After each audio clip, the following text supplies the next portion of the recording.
September 21st for the Education, Environment, Sustainability Committee meeting. Can I have a roll call, please? As a reminder to all in attendance, this meeting is being recorded and live streamed on the county YouTube page. Calling the roll, Ms. Simon? Here. Ms. Turner? Here. Mr. Jones? Here. Mr. Schron? Here. Ms. Stevens? Present. We have a quorum. Thank you. Do we have any public comment? We do have one person signed in for public comment, Rico Dancy. Okay. Yes. Pardon me? Oh, Mr. Miller is in can attendance. direct that to Let our the record clerk. reflect that Mr. Miller is also in attendance. Thank you. Good afternoon, Hello, Council. Mr. Dancy. Good to see you. Yes, this is Deaf Awareness Month. Thank you, Ms. Turner.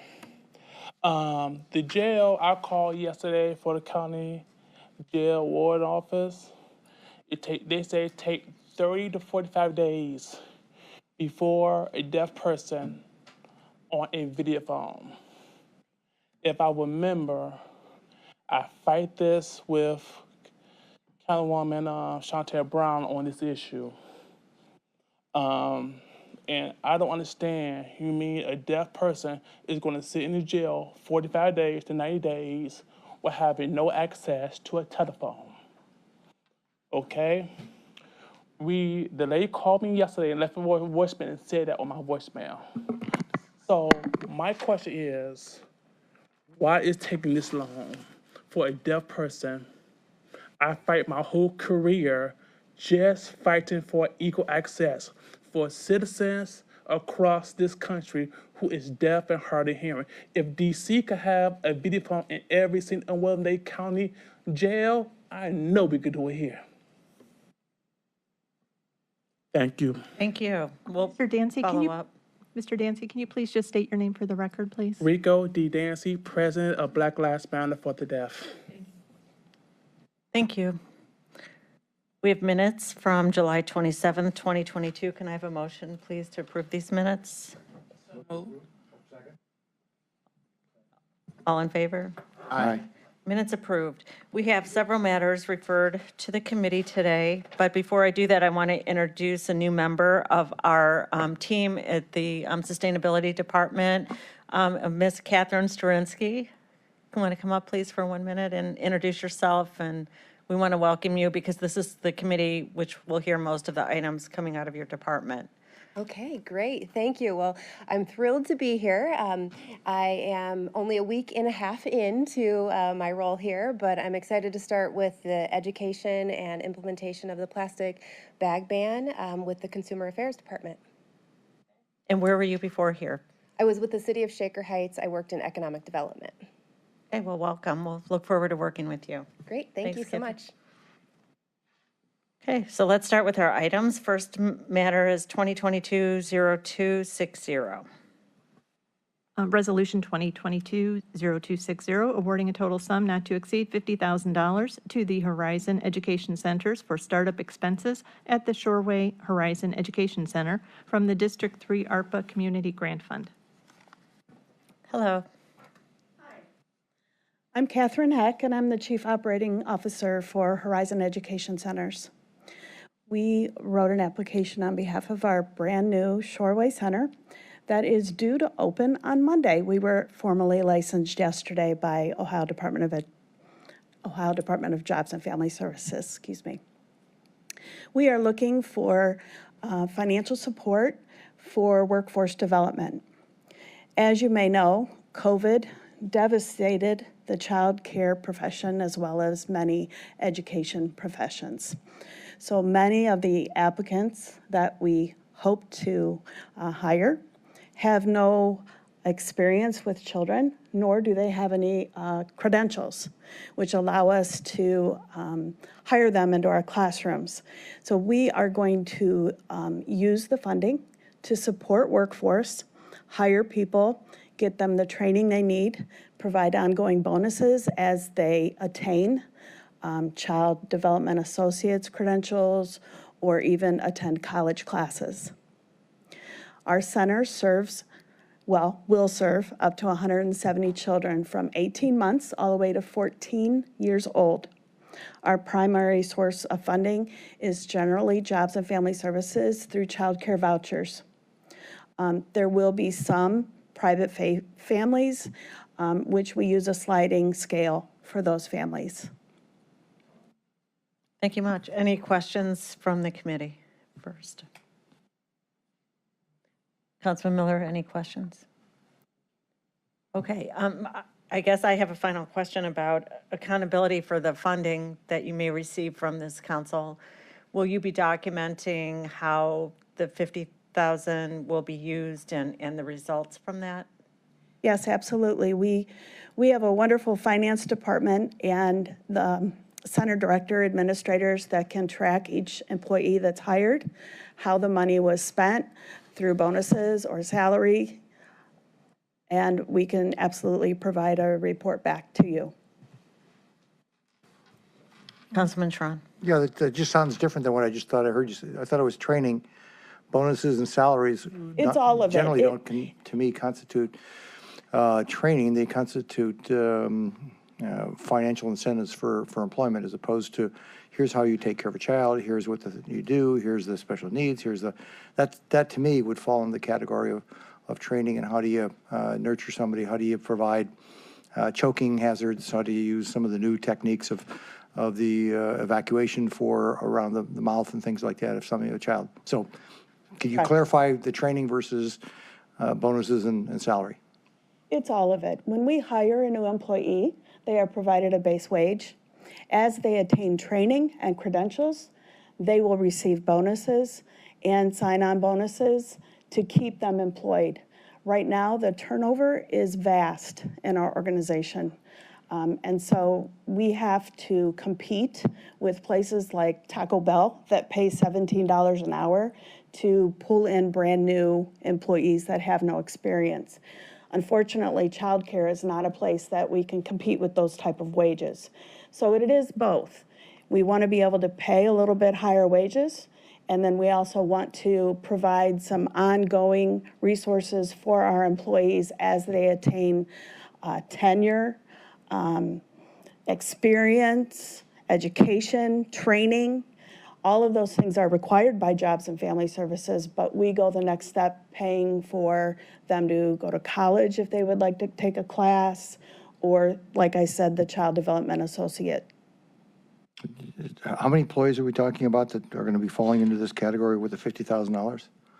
We are hoping for 27 employees at this location to fully operate the 11 and a half hours that we are open. And so I assume there's a base wage already in existence? There is. We do have a wage scale that we use. So the $50,000 is going to be spread out, and I'll just do my simple math, 25. It will supplement what we already pay as base wage. Okay, so that doesn't seem to leave much for training, but I guess, because I do a lot of training and a lot of both, and I understand, I'm not trying to diminish how difficult it is to hire people and how difficult it is to retain, because that's the number one challenge for every person in every business, whether it's the county or a business in today's environment. It just seems like it's the training dollars of $50,000 would get pretty thin out of that. I think that we have to keep in mind that if we don't have staff, we are not able to impact those children and get children ready for kindergarten. And these programs are very important to support our children and get them ready to learn in kindergarten, as well as support them while they're in school. We have partnerships with Cleveland Metropolitan School District to support children after school. We hope to provide training at some point once we get established in the center and have children and families enrolled. We also connect families to services that they may need. It's really important. Some of our families have never had their children formally in a program, and so it's the first time they are actually experiencing being part of a program. Many children that we're enrolling right now have never been outside their home because of COVID. And so, you know, those parents want to go to work. We do hire parents if they're interested and train them. So yes, on top of additional funds, you know, $50,000, you're right, will not go as far as we want it to. But we hope to provide the initial people that walk in our door, the training, the bonuses, and a little bit of a higher salary to keep them. Thank you. Is it your ask for the 50, if you don't get this 50, you won't be able to pay the higher wages or hire as many people? What happens if this is not approved to your plan?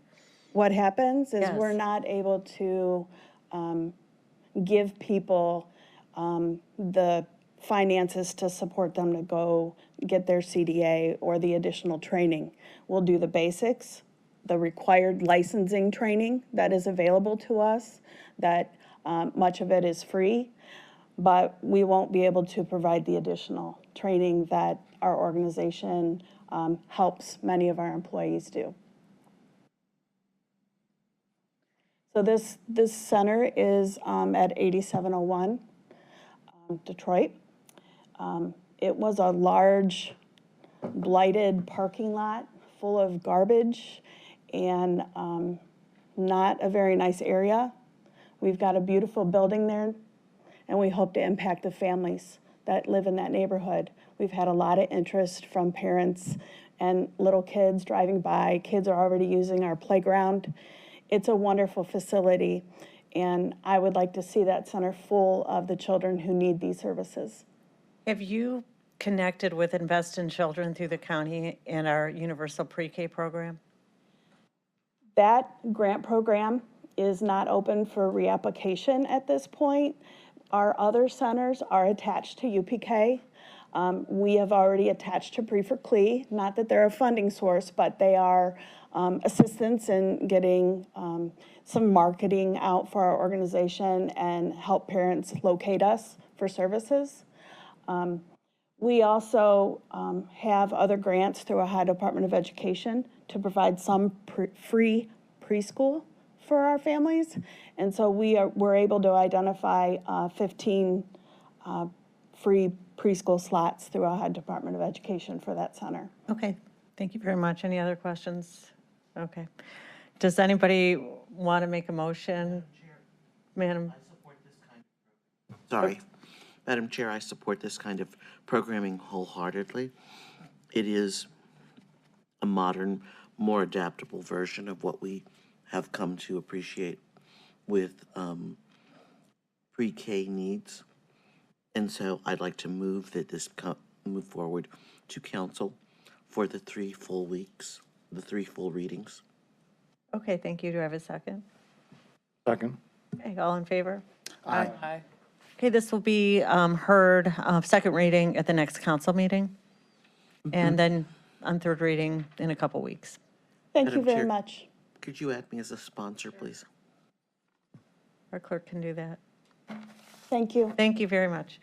Okay, the next item. Resolution 2022-0282, awarding a total sum not to exceed $250,000 to Family Connections of Northeast Ohio for the purpose of engaging families and strengthening literacy in kindergarten students from the District 10 Arpa Community Grant Fund.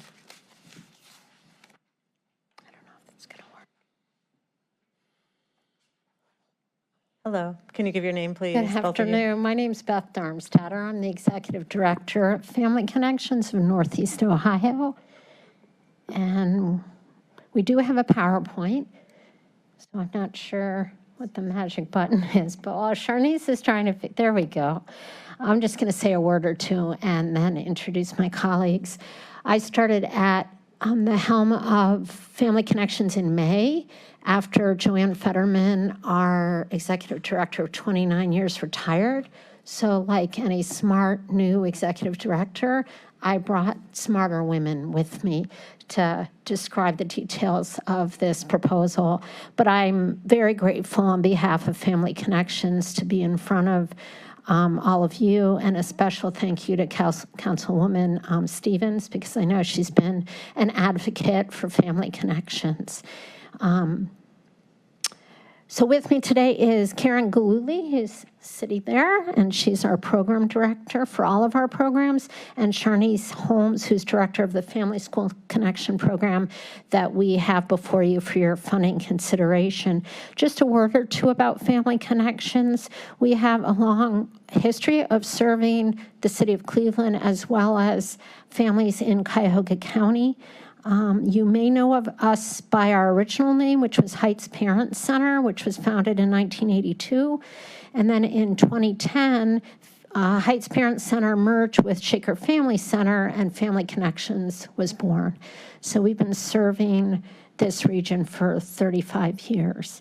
So Sharnice is going to walk you through a very brief, understanding time is precious presentation. I guess your first question, why Family School Connections? 72% of the students that we served have developed the foundational skills needed for reading, rhyming, alphabet, knowledge, segmenting, and sight words. We use a home visitation model that we pair a family coach that goes into the classroom, but they also go into the home to do home visits. After a kid has been in school 7.5 hours, the activities at home to connect and align home and school, it has to be fun for kids and stress-free for parents.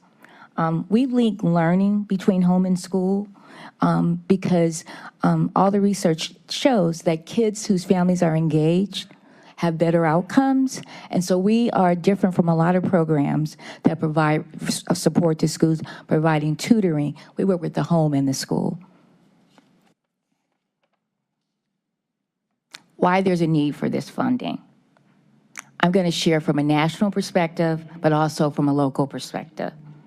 For the last 20 years, school districts across the country have been making some progress in addressing the achievement gap. The pandemic erased 20 decades of progress in reading. A recent article in the New York Times discussed how the pandemic negatively impacted the academic scores of all children in the nation. But children of color saw a 16% drop in the first grade reading scores due to the pandemic. The setbacks, and I'm going to change could to will, the setbacks will have a powerful consequences for a generation of children who must move beyond basics in elementary school to thrive later on. The next slide will show evidence of the consequences of the pandemic in Cleveland Heights. Since I started this work 10 years ago, we averaged anywhere between 24 and 29% of families served who needed these services.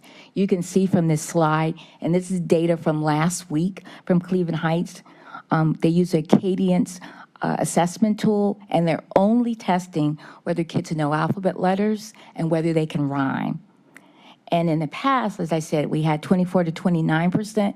You see from these scores that the need is even greater this year. How do we move from beyond basics? 'Cause this is basic. How do we move beyond basics? Next slide.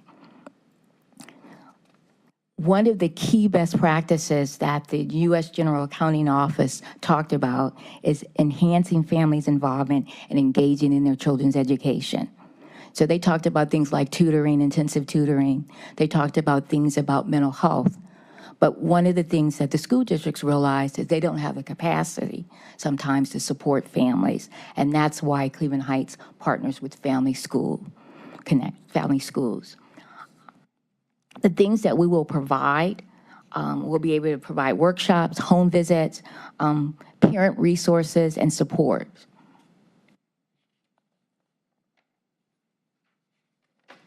What are the goals for this project? We want to increase the student mastery of foundation skills needed by 72%.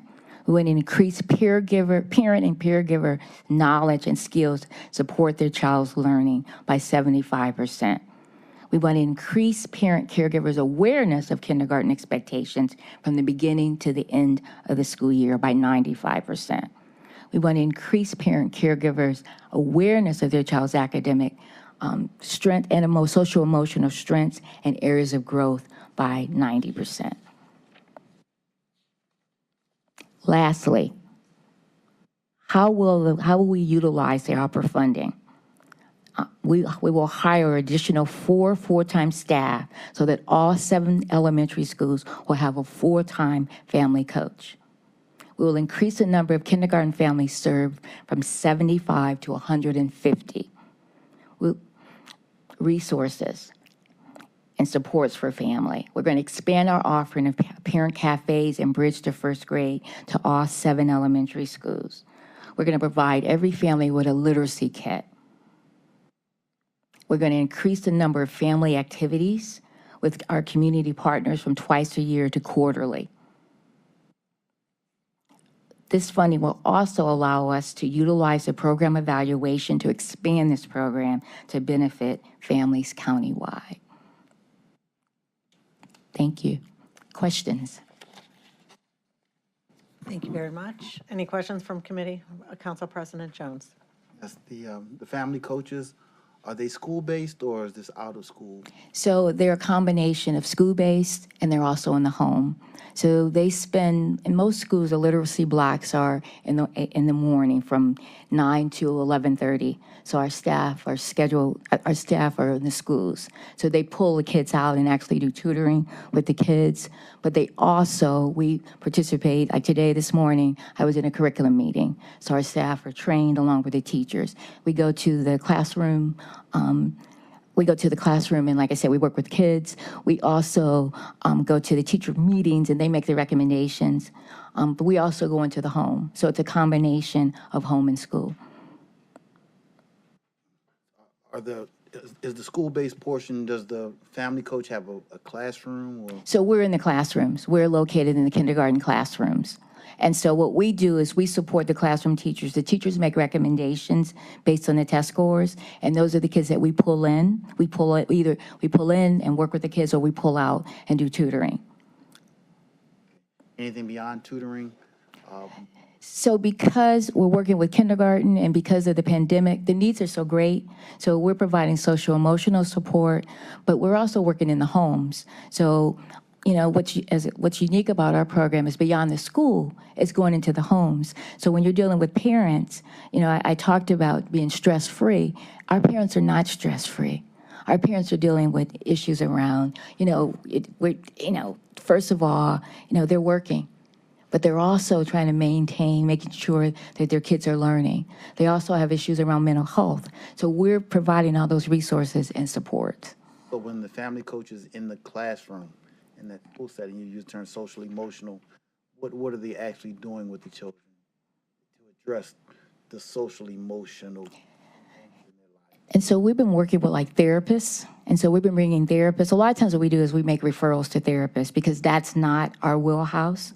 But we also have been taught some strategies this is the first time I've ever last year is to see kids, throwing tables, hitting adults. And so we take the kids out and we practice some yoga, some timeout, and so kinds of things. But also, when I look at a school setting, not only are we supporting the kids, we're supporting the classroom teachers because everybody's stressed out. That was my next question. So let's say a child is doing these things, throwing chair, whatever they might be misbehaving in the classroom.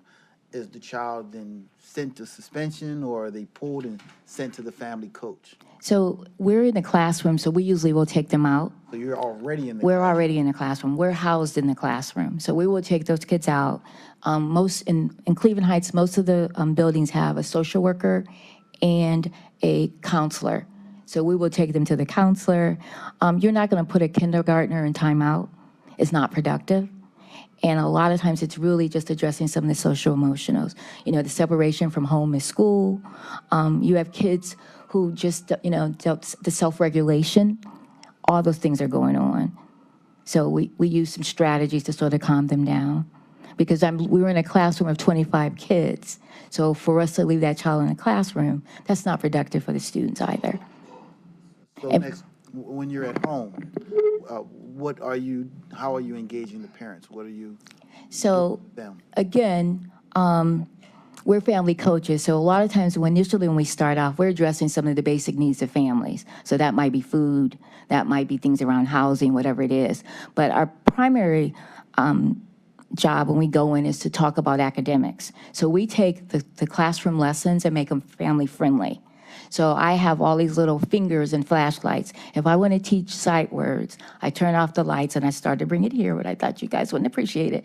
I take all the sight words and put them in index cards, and we turn off the lights. And so the kids flash on the sight words. What we try to do is take the curriculum and make it parent friendly. So we model to the parents how to use these tools, but then we also practice with them. And so that's the academic. But we also talk to the parents about some of the things that we see in the classroom, behavior-wise. And then we support them with strategies and activities also, so that we have this complete, seamless unit between home and school. Is this a renewing of a contract, or is this the first time you're doing this in CHUH? So we've been in CHUH for 12 years. We also are in Cleveland schools too. But because the need has quadrupled, we would like to expand it. So, I'm sorry, you've been in CH last year? What you hope to do under this contract you did last year, or? Yes. On a smaller scale. On a smaller scale. Like I said, we served 75 students last year, but we would like to serve 150. 50 this year, okay. How are they paid in relation to the teachers? Are they paid less than the teachers? We're paid less than the teachers.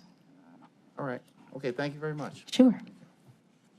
Thank you, Thank Council you. President. Thank you. Any other questions from committee? Um, Wait, Council Miller has a question after Vice Chair Stevens, I guess. Go ahead. Thank you. As you can tell, this is my submission. Right. I know that education is the foundation for a better future. And if that's the case where we have problems, we should always try to address them as proactively as possible. I have personally been a contributor to this nonprofit for at least the last 10 years. Sometimes I forget, but usually somebody on their board reminds me.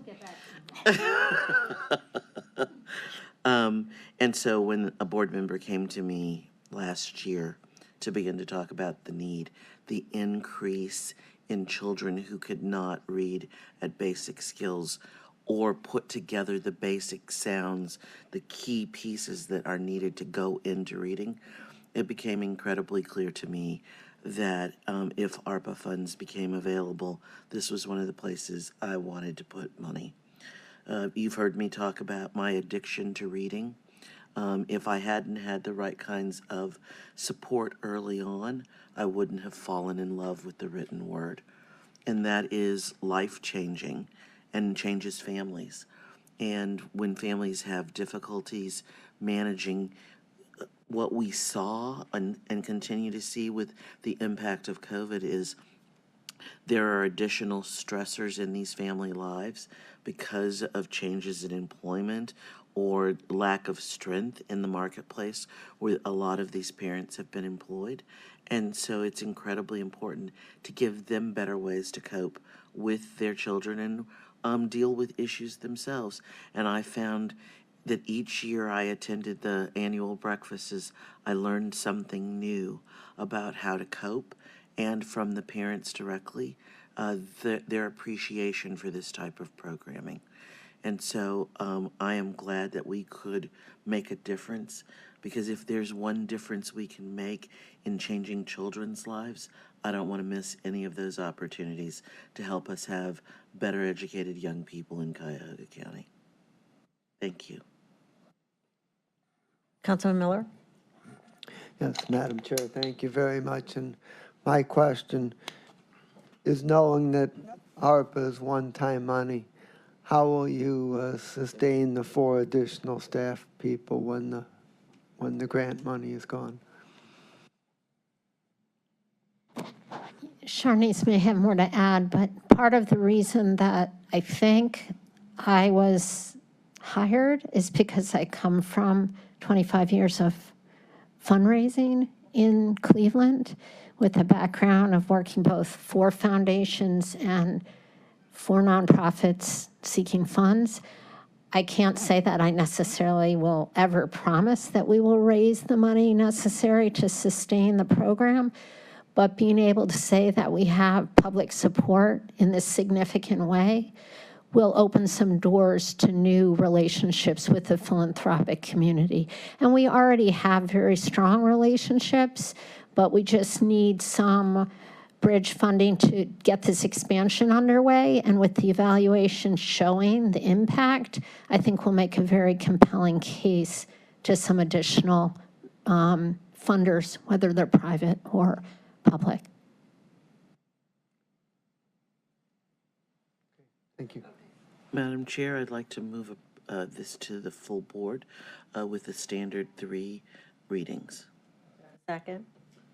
Second, Sharon. One final question. Sure. These children are what is the demographics of the children? So predominantly African American and predominantly low income. Okay, thank you. Roll call, all in favor? Aye. Aye. Okay, And please add my name, Madam thank Chair. you. Resolution 2022-0283, awarding a total sum not to exceed $200,000 to the Literacy Cooperative for Dolly Parton's Imagination Library from the District 10 ARPA Community Grant Fund.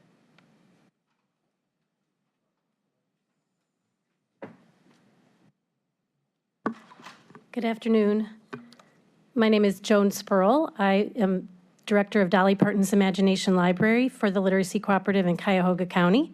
And this is Bob Papinetti, President and CEO of the Literacy Cooperative. For over 15 years, the Literacy Cooperative's mission has been to work to advance literacy by raising awareness of the issue, promoting effective public advocacy, and fostering a delivery system with maximum impact on the region. Our goal is a 2-generational approach to address the literacy needs of families and connect the services of adults and children to provide opportunities for employment, self-sufficiency, and lifelong learning. One of our focus areas centers around children being ready for kindergarten when they begin kindergarten. According to Groundwork Ohio, too many children in Ohio are starting kindergarten woefully behind, and children who start behind usually stay behind. At the beginning of each school year in Ohio, children in kindergarten programs are assessed using Ohio's Kindergarten Readiness Assessment, or KRA.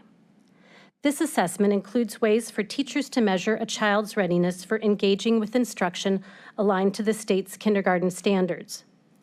There are 3 levels of the KRA: demonstrating, approaching, and emerging. Demonstrating means they're ready to fully engage in kindergarten curriculum. Approaching means they need some intervention, and emerging means they need intense intervention. In most of Cuyahoga County, 50 to 80% of children entering kindergarten are unprepared or in the approaching and emerging categories. For example, the 2019-2020 KRA scores for Cleveland, Brookland, Bedford, Garfield Heights, Maple Heights, East Cleveland, and Warrensville Heights indicate that over 75% of children entered kindergarten unprepared. Over 40% of children in Cleveland were in the emerging category that requires intense intervention. Research shows that 3rd grade reading is one of the best predictors of a child's success in school. You might wonder why. Up to 3rd grade, you learn to read, and after 3rd grade, you read to learn. If a child is starting behind, how do they catch up in 3 short years? The sad reality is that most do not. We know that brains are built, not born. They're built on a foundation of early experiences that provide either a strong or weak foundation. In addition, human beings aren't evolved to read and write. We're evolved for spoken language. But to master reading and writing, we need to build the wiring in our brain to allow for fluent reading and writing later. The best time to do that is in the first 3 years of life, the critical window of opportunity for language development and when 85% of brain development occurs. As a former kindergarten teacher, I can attest to the importance of all of this. Having recognized the importance of enriching early language and literacy environments, book ownership, and the power of reading aloud to children from birth, for strengthening these foundations among our county's children, the Literacy Cooperative has found Dolly Parton's Imagination Library, or DPIL, to be an incredibly cost-effective and efficient approach. DPIL is a unique book gifting program that mails a brand new, high-quality, age-appropriate book to enrolled children every month from birth until they turn 5, instilling a love of books and family reading from an early age. The program was introduced to the county in a few communities in 2014 by the Heights Family Foundation, and in 2017, the Literacy Cooperative garnered funding to expand the program bit by bit until going countywide in January of 2020. Over 1 million books have been mailed to over 50,000 county children thus far, with no cost to the families. Our annual survey shows that children want to read more since they began receiving the books in the mail, and families are reading more often with their children. This increase is even more profound in the higher poverty zip codes in Cuyahoga County. As children are exposed to more books, print, and words, it's not surprising that they're better prepared for kindergarten. In addition to the over 40 studies that had affirmed DPIL's positive impact on family literacy habits, kindergarten readiness, and supporting grade-level reading by 3rd grade, Case Western Reserve University found a positive relationship between KRA scores and DPIL participation for students in CMSD and first-ring school districts. The longer a child is enrolled in the program, the more they benefit. We hear back from families regularly about the excitement that comes when they receive books in the mail each month. Book ownership is key to building a strong language foundation. Through repeated read-alouds of high-quality books, children are exposed to a richer array of vocabulary, syntax, semantics, and other concepts that we so often take for granted, but that are so critical to the mastery of oral and written language. Young children learn best through high-quality interactions with real people and objects, and love attention from their parents and caregivers. We know that when an adult caregiver and child read together, it promotes the social-emotional bond, strengthening that relationship and a positive association with reading. Research has also shown how a relationship with a caring adult can foster resilience in children. It's a win-win-win. Many societal trends and challenges faced by some families are reducing access to the experiences that help children thrive. Recent functional MRI brain research by Dr. John Hutton has demonstrated that real books are the best means for building brain and language capacity. Screens are ineffective at building young brains. This is yet another reason to provide the excitement that comes with easy access to real high-quality books delivered to young children's mailboxes each month. Because we have contact information for families, we add value to DPIL through directed emails and a quarterly email newsletter, texts, and our social media channels through which we share information about programs, resources, events, and helpful tips. Our partners have all seen significant spikes in registration, participation, and website traffic whenever their information is included in our emails.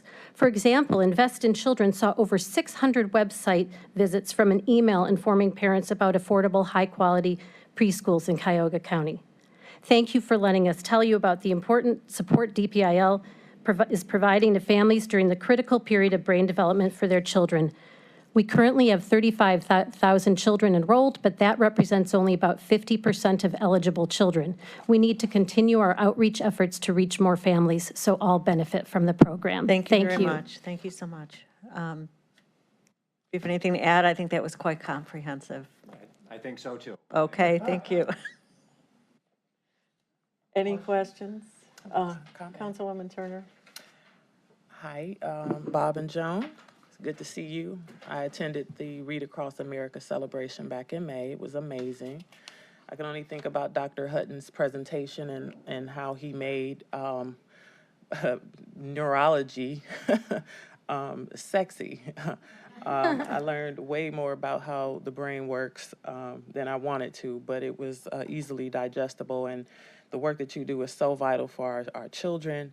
I'm a former educator. That's one of the things that I miss about being in the classroom is working with my children and teaching them how to pronounce words and enunciate and teaching them that it's like magic and that they can be magicians.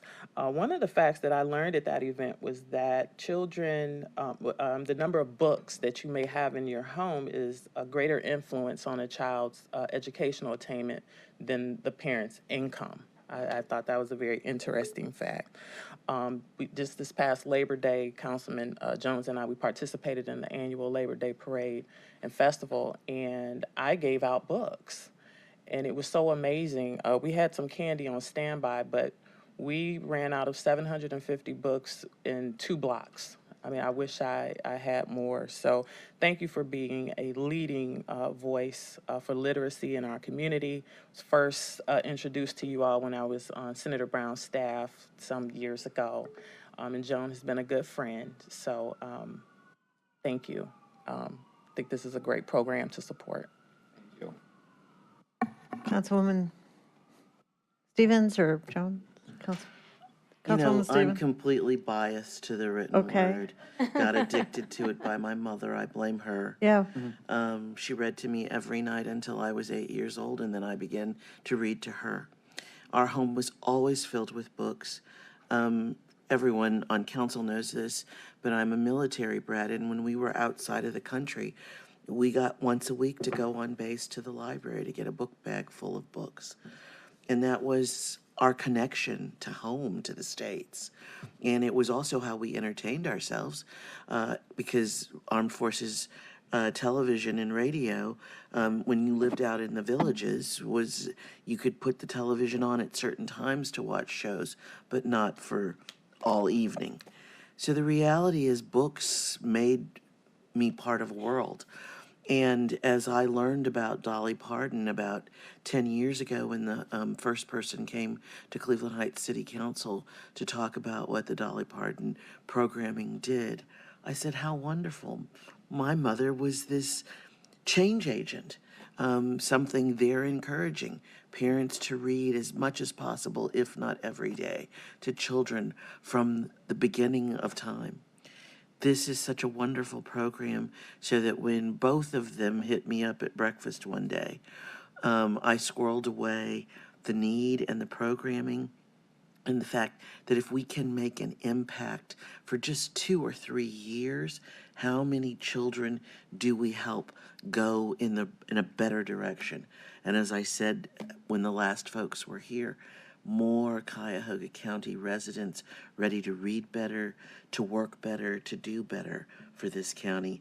I want to be part of that. I want to be, at least in my small way, and with your votes to do this, we can all be participants in making our constituents better, stronger, smarter. Thank you for your support. Councilman Jones, President. A similar story. I have been a lover of comic books since before I could read.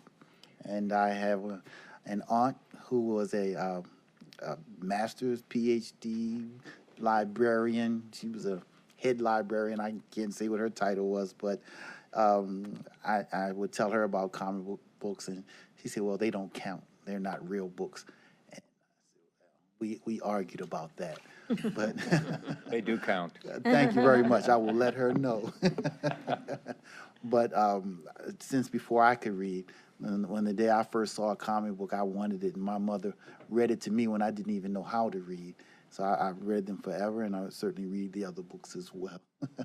But it's transformative in a child's life to be able to read and to have a love of reading. So the work you do is fantastic. I'm happy to be fully supportive of your request today.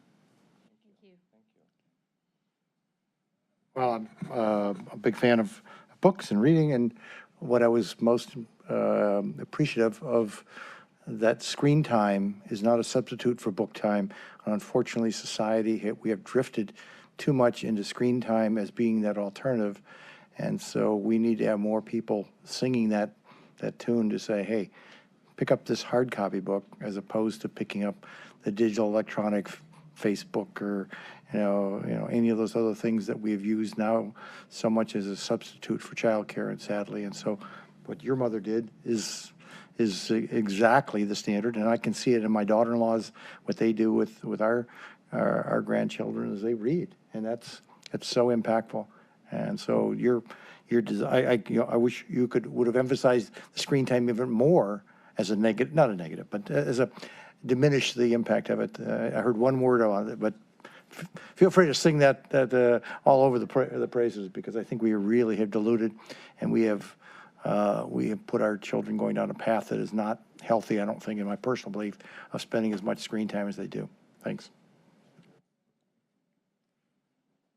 Okay, so this will inspire our staff and colleagues to join the book mandate that I put forth. I don't ask much of staff, but have asked them every year to read a book from the Annisfield Book Awards, and some comply, some don't.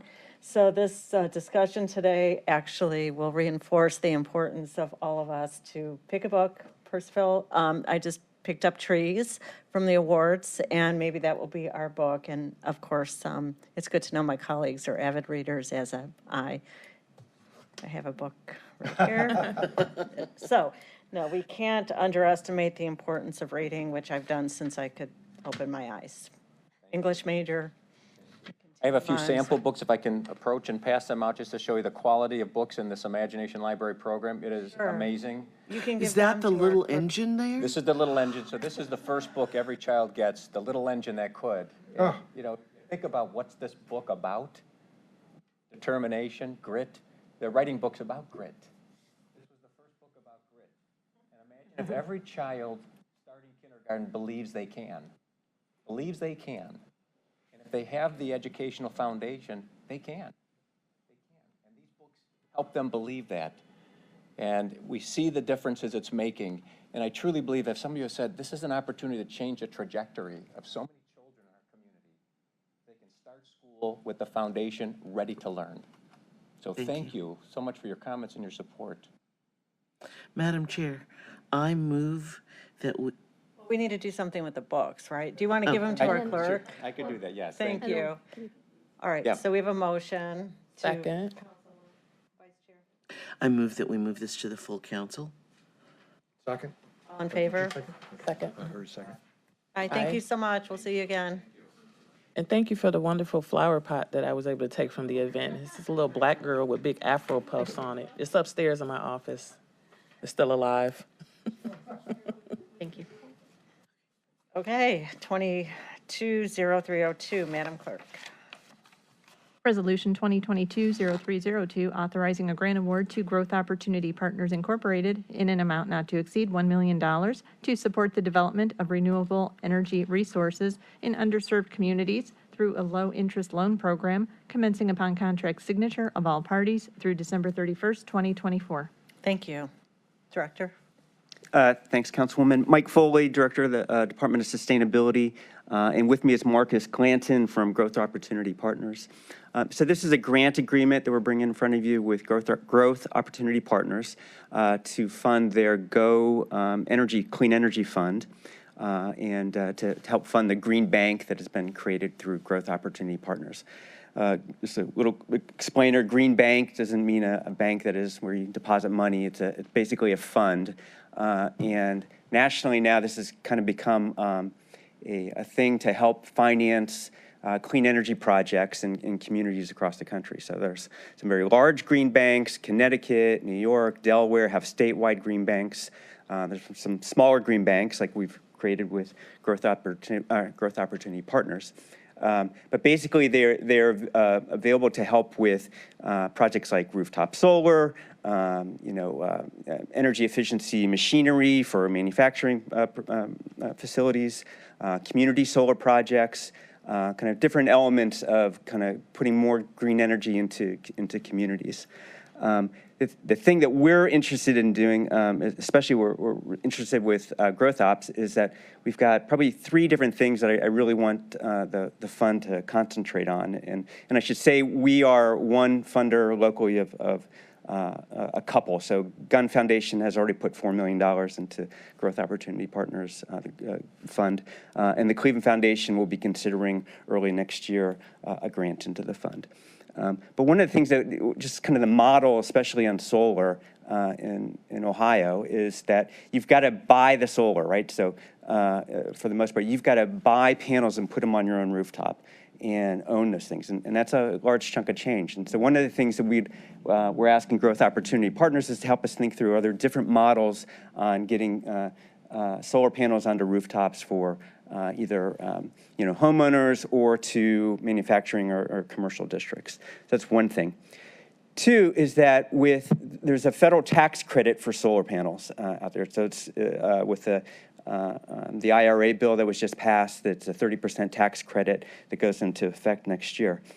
The problem is that it doesn't apply to roofs. So in order to put rooftop solar on, you need a good solid roof, and that tax credit doesn't apply there. One of the things that Michael Jeans, who's the CEO of Growth Ops, has had a number of conversations with manufacturing, kind of small manufacturing, medium-sized industrial companies, is that, look, they're interested in solar, but they've got to also come up with a chunk of change or fix their roof before they can even put solar panels on their roof. So one of the things that we're asking Growth Ops is to think through, all right, can we help with roof support, just basic infrastructural issues around roof support. And then the third thing that that Growth Ops is really interested in, especially, is community-owned solar. So where you'll have group ownership of solar arrays that may own the panels, sell that power to one big off-taker, or maybe sell it back to themselves. But you've got community ownership of solar panels, so that you've got local ownership of panels that and kind of array or solar array systems that where the money comes back into the community and community ownership.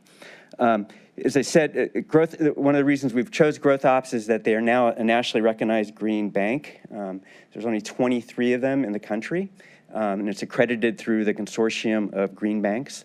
They were the first African-American-led green bank in the country. There's now another one, I think, in New Orleans.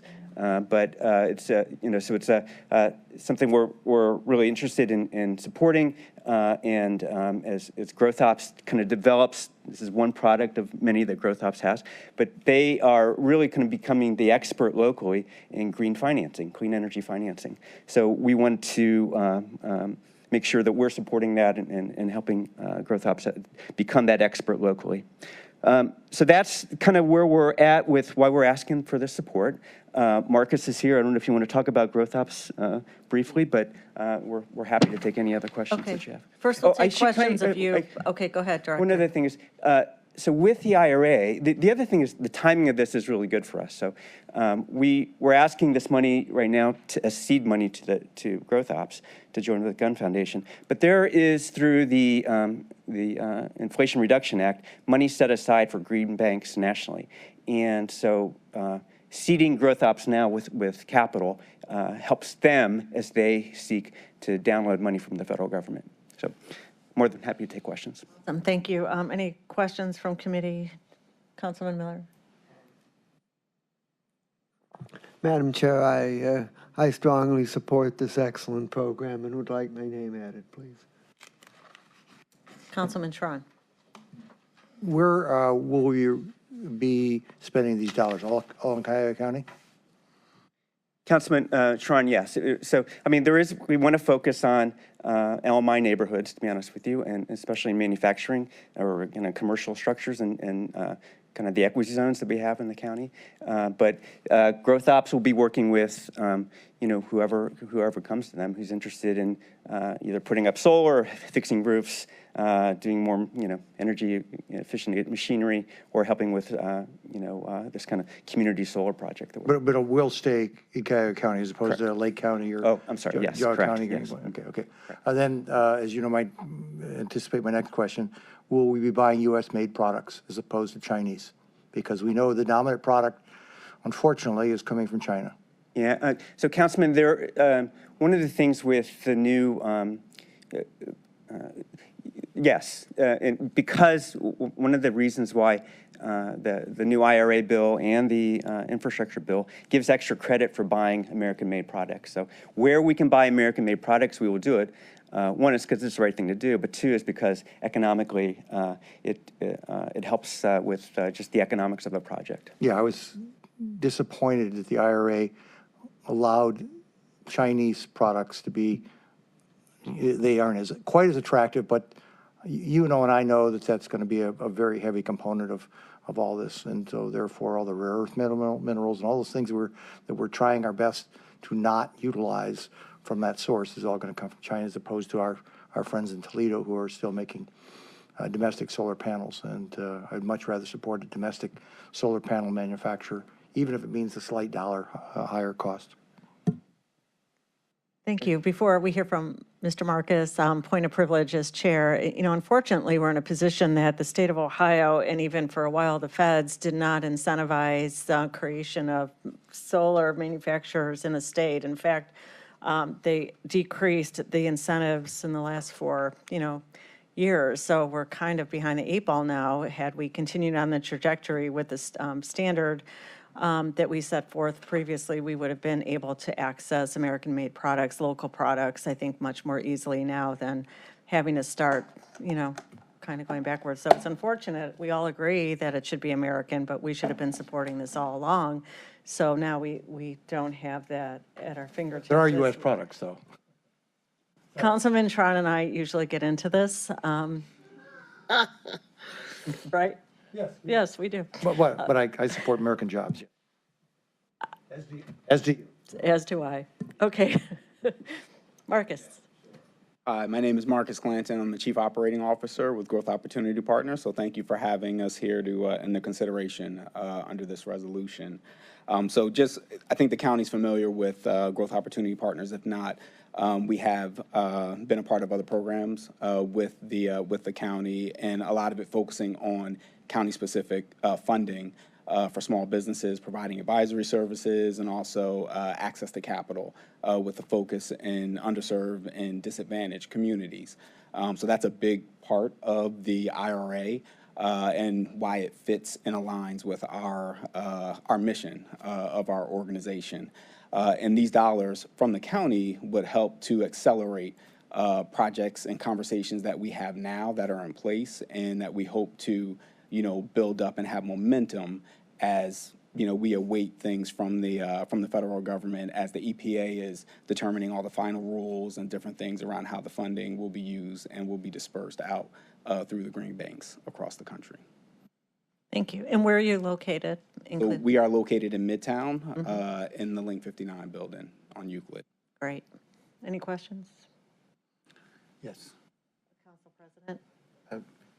Again, you say the goal is to reach underserved communities, and do I take that to mean low-income communities, or? Correct, low and moderate income communities. So with that, an individual homeowner would be able to have a solar panel put on their roof? That is a part of it, Similar to potentially. A lot of what we are focusing on and discussing, as Mr. Foley indicated, is around community solar, and even giving communities an opportunity to tap into a solar array that may be located close to them to help alleviate some of the energy burden that a lot within the community have. What we could see with some of the home stock that we have here in the area is that the roof resiliency, where the roofing may not allow it on the particular home. So we're trying to create different options for people that may not want to put a solar panel on their roof because maybe it can't support it. But there are other opportunities for certain people in the community to take advantage of solar. It might just be through a different means than actually having the solar panel on their roof. So I live in Ward 5, poorest ward in the poorest big city in the country. Sure. So, and some people have whatever the quality of the roof is, I can't say, but Correct. You're saying the end user might not necessarily just be one individual, but find a kind of a co-op thing, a community. Correct. It could be a solar array that is placed in a community, and people would have the option of almost like subscribing into that and potentially receiving ownership in that solar array. So I'm trying to figure out how this can actually work in my own neighborhood. Sure. Yeah. are you talking about maybe meeting with the city councilman and getting a vacant lot and putting solar Correct. panels on the lot Correct. and allowing the residents of the community to get their light bill reduced or electric bill reduced? Correct, because there are groups within the community that are already seeking these solutions out right now that we're in. There are different conversations that are taking place where a group of community members could come together and say, we have this available land within our community. We'd like to put a solar array on there, and we'd like to give our community members the opportunity to subscribe into this solar array to reduce their energy burden. Where have you done this already, if you have? It has not been implemented Not been done. within any community within our area at this time. Oh, just in our area, some out in another state maybe, or some other place? There are examples of it where it is in place, yes, in other areas. I couldn't speak to anyone in specific right in this moment, but this is a model that has been explored in other areas. So if this $1 million is approved, what will you do with this money? What are you actually going to do with the $1 million? What does it go to? Well, the $1 million would go to support ongoing discussions and convening with different community members.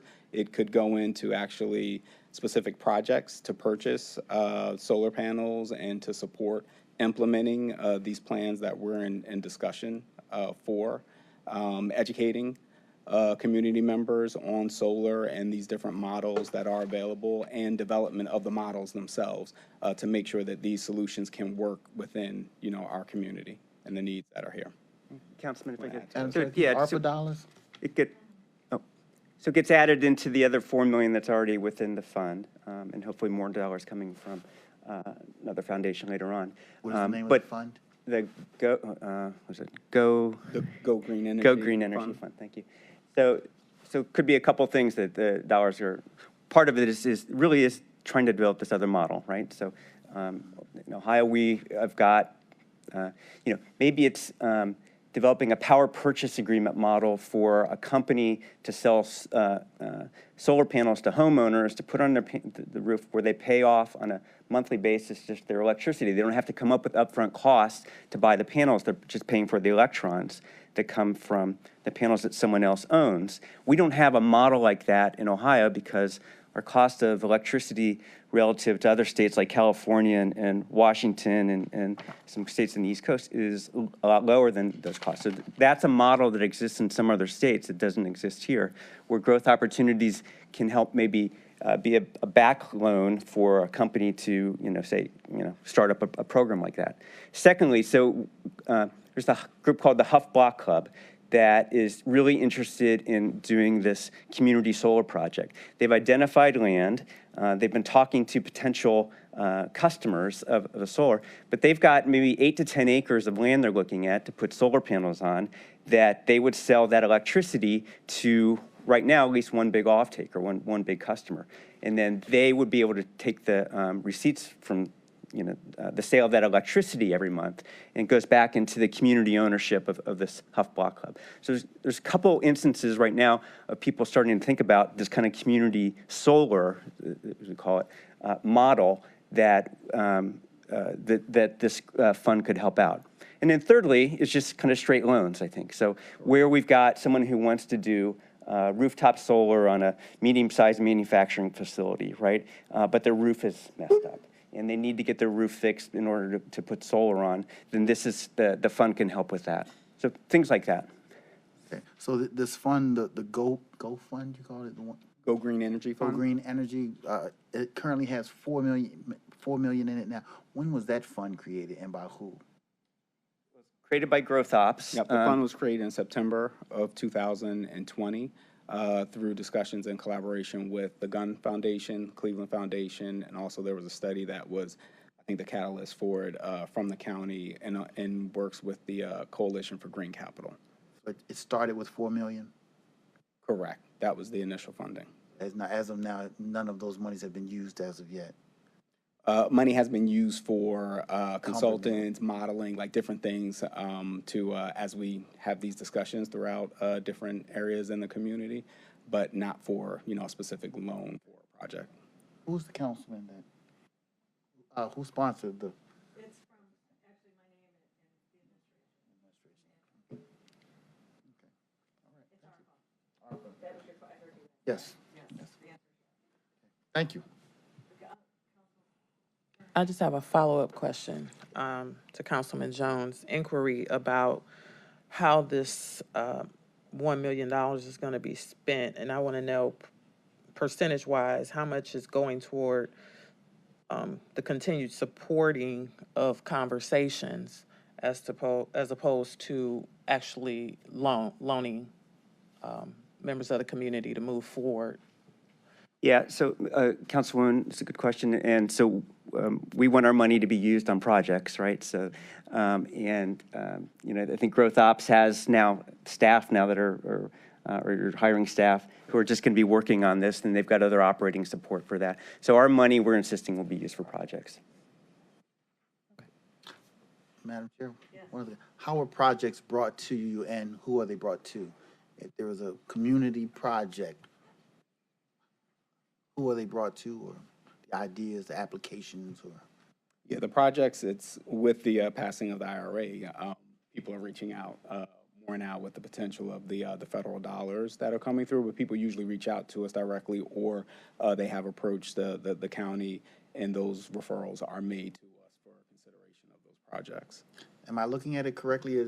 Is there an expectation of a grassroots outcry for individuals to say we want to create again some form of co-op or community use?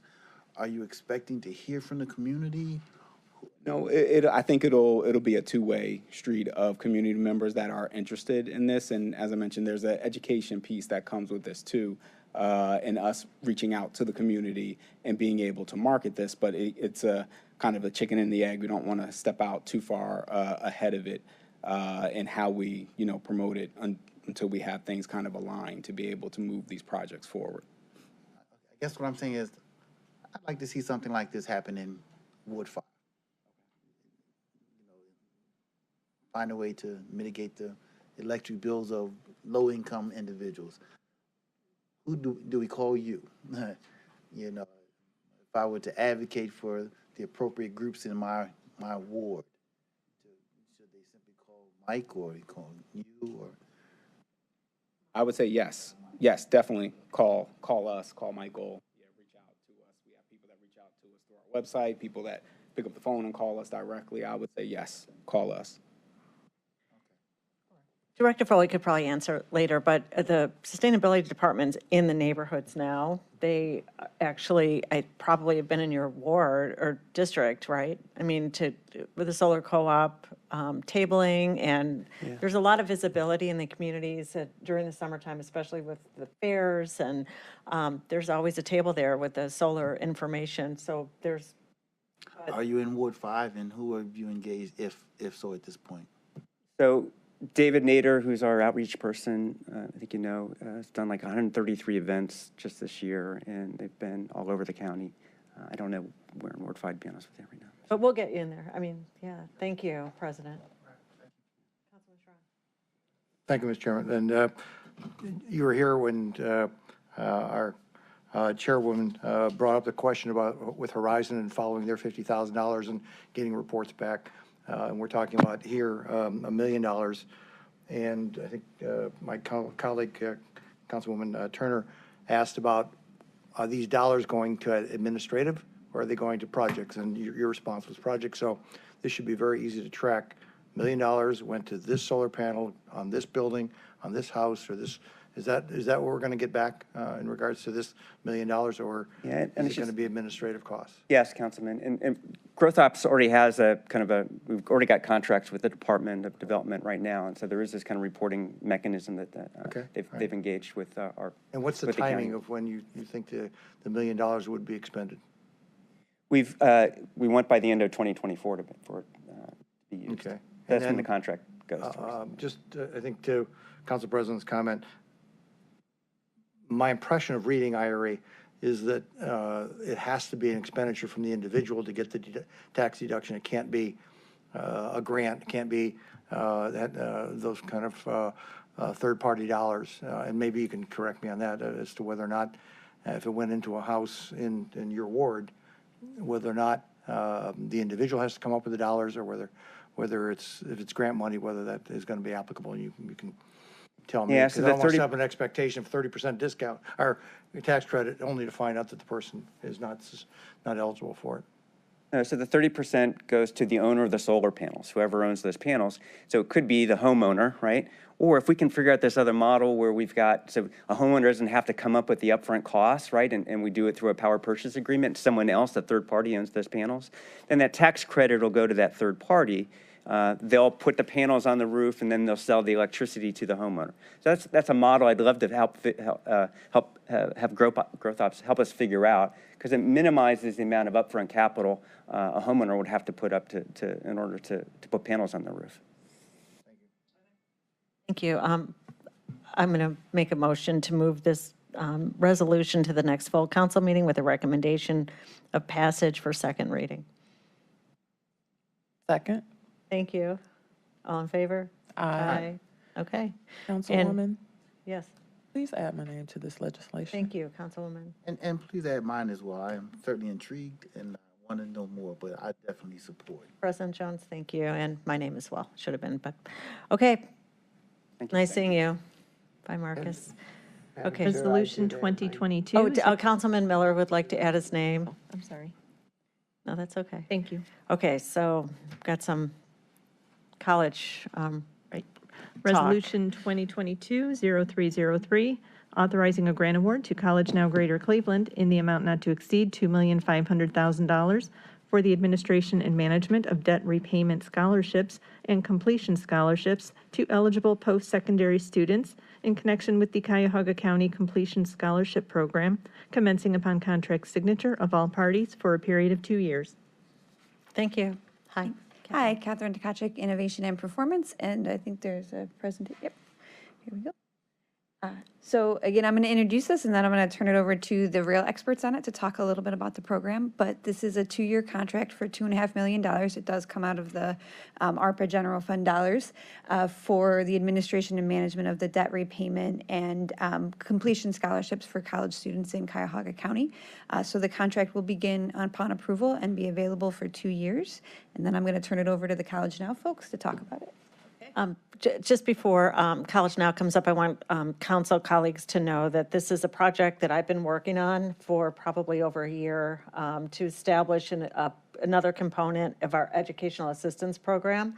We fund scholarships now through College Now, but this you're going to hear about why these next two components are essential to really closing the gaps that we have and allowing students to complete college. So thank you. Good afternoon. I'm Lee Friedman. I think I know most of you, if not all of you.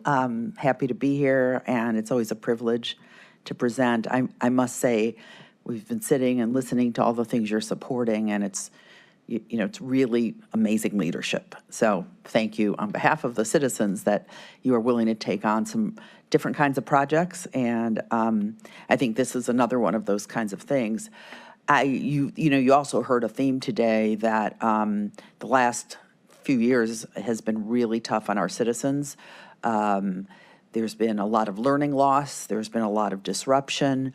And that's no different for the students that are in college or have stopped out of college, and that's what you're going to hear about today. You have been so generous over many years in helping us with freshmen that are going to school. And this is really to help two different populations of young people, or young adults, I should say. Because what we've found that happens, especially over these last couple of years, is that students really struggle to stay in school or to have enough money. So you'll hear about the debt relief program, and as you know, because this is national news every day, that these young people wind up with debt. It winds up at the Attorney General's office in 45 days. They can't re-enroll in college. They can't buy a car. They can't do anything. And so one of the things this is doing is helping relieve some of that debt that they've already encumbered and is blocking them from re-enrolling. And of course, they have to re-enroll, and you'll hear about that. The other piece of this, which is sort of works side by side, is completion scholarships. So for students that have been able to get to their junior or senior year, what they find is the money available to them starts to shrink, and the cost of living goes up, and tuition goes up. And so whatever they had kind of starting in the first year or two, plus their job, plus their other job, et cetera, and other burdens helping family, all that kind of thing, that sometimes they can't complete. So this is like the last dollar to get them over the hump. And when you look at the national statistics for people of underrepresented minorities and low income, they are disproportionately affected by both of these issues. They wind up with debt, or they can't go back, or they're struggling to get enough money to finish. So again, a lot of this is the COVID systemic issues, and we're grateful for the consideration. And of course, there will be lots of reporting. We always send really detailed reports, and as you heard, the money would be spent over the next couple of years. So it would be an aggressive campaign on the part, our part, and our institutional partners to make sure that the money is well spent. So with that, a little more detail, I think, would be in order. So I'm going to bring my colleagues up. Thank you so much. Okay. What are we starting with? Institutional forgiveness or We're actually starting with the College Completion Scholarship. So Lee framed it up. I'm Maggie McGrath. Thank you all for having us this afternoon. The College Completion Scholarship is a $1.5 million allocation to eligible county residents with up to $2,000 annually toward the cost of attendance for any student attending an Ohio public institution. And I'll go into a little bit more detail. And then the second, as you heard, is the debt repayment program. That's a $1 million allocation, again, providing eligible residents with up to $2,000 toward their institutional debt, as you heard Lee say, for students that have stopped out. If we go to the next slide. Do I just hit the button? There we go. Okay. So on the completion scholarship, starting there, eligibility for that is focused on graduating seniors. They are receiving bachelor's degrees. Students must have an annual family income at or below $35,000. So those are fully Pell eligible students. They were residing in Cuyahoga County. They've graduated from a public high school in the county, and they're attending, again, that public college in the state of Ohio, anywhere in the state of Ohio. Our estimated start would be as soon as possible, honestly. And we estimate that approximately 1,200 students would be affected. I will say this is a really sort of tried and true program. This has been done and really instituted at Georgia State University to complete students. They rely on this and have really made strides in persistence and completion for their students down there. So we believe in this strongly. Questions around the completion part before we move on? questions? Councilman Miller. So at what point in the student's path through college would they receive this money, and would it be one time annually or for multiple years? So right now, it would be a semester payment, a fall and a spring, assuming we could move it quickly. And it would be just for their senior year to sort of get them over the finish line. Depending on the level of funding and the number of eligible students, Bob and I were looking at, we'll work with higher ed institutions to determine the number of eligible students that would qualify. If the money can go, we will look down to junior students as well, and see how far we can stretch the dollars. So, you know, again, sort of 600 students a year is what we're estimating. They could receive it feasibly for 2 years, potentially, but we're going to start with 1 year and see how many are eligible. Okay, Right? thank you. And then the second, moving to the debt repayment and re-enrollment program. Again, this is for county residents who want to come back and re-enroll. The criteria here is that they would like to re-enroll at Tri-C or Cleveland State. We have really strong partnerships with those institutions. They are familiar with re-enrolling students who have debt. They actually have their own sort of debt forgiveness programs. Students have to be Pell eligible, and they have incurred some level of debt up to $2,000. But the key here is that they could have attended any post-secondary institution anywhere in the state.